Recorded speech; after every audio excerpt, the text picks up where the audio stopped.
The amygdala hijack in dog culture. So, we're looking at a picture from an article about how your brain works. So, as you notice here, it points out that the blood and oxygen goes to this emotional center of your brain, and then this prefrontal frontal cortex part of your brain that accesses your memories and has your higher thinking processes. You see, that part is not getting the blood and oxygen.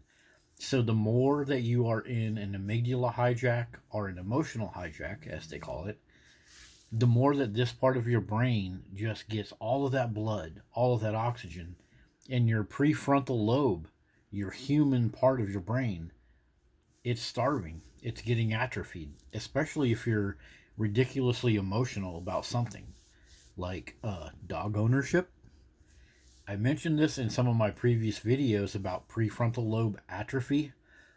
And if you take some time and study this emotional hijack, this amygdala hijack, this really makes sense. This really explains a lot about how dog people act. And we call them dog nutters or stuff like that, dog defenders. But the more that you are into this dog worship, the more that you are into putting humans at a lower level and dogs at a higher level, you are down here.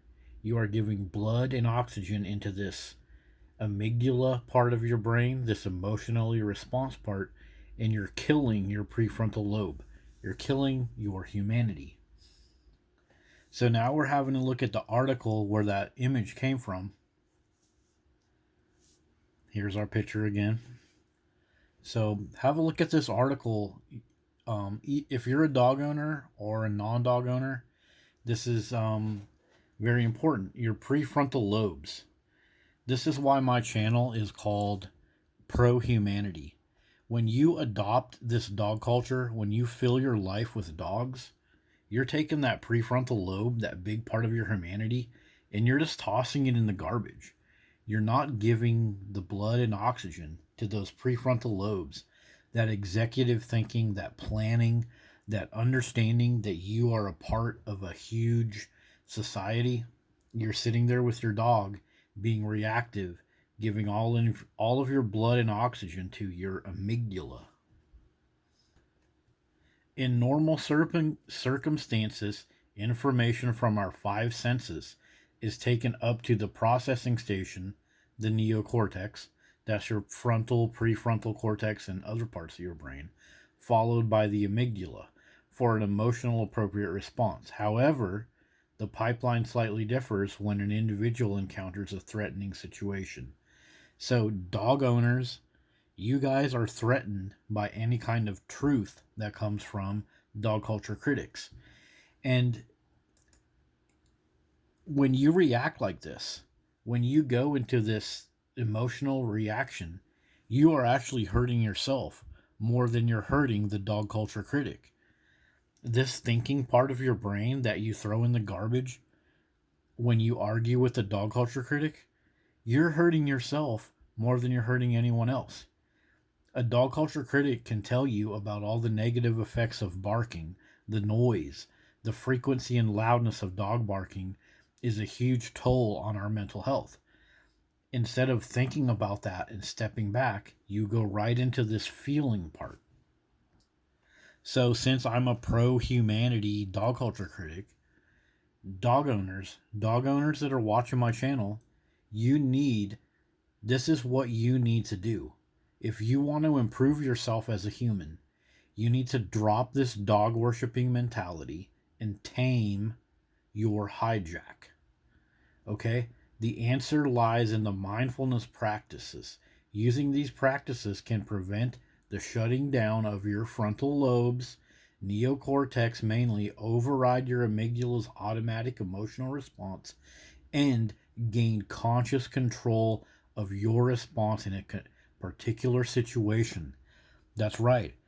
Put your emotions, put your over the top, dog loving, ridiculous emotions in your back pocket.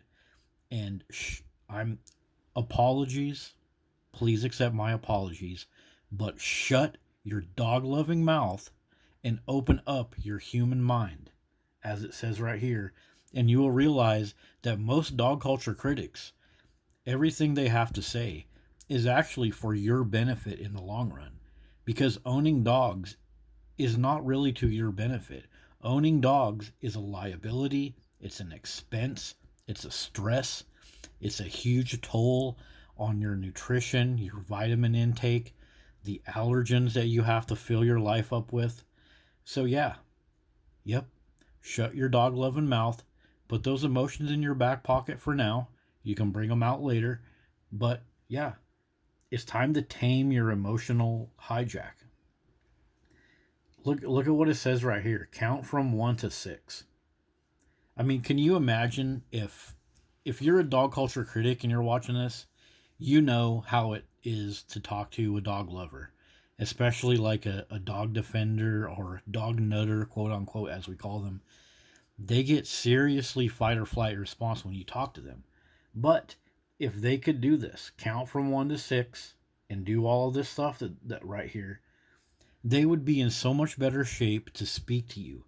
They might be able to say something like, "Oh man, you know what? You're right. My dog has been barking all night, and gosh, it's actually been affecting my sleep too.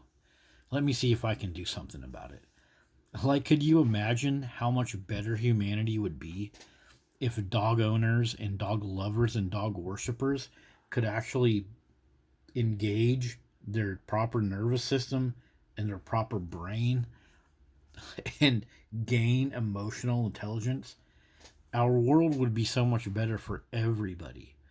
I mean, even if dogs stay in our culture, even if we don't get rid of dogs as pets, life for dogs would even be better. So everybody should appreciate this type of conversation.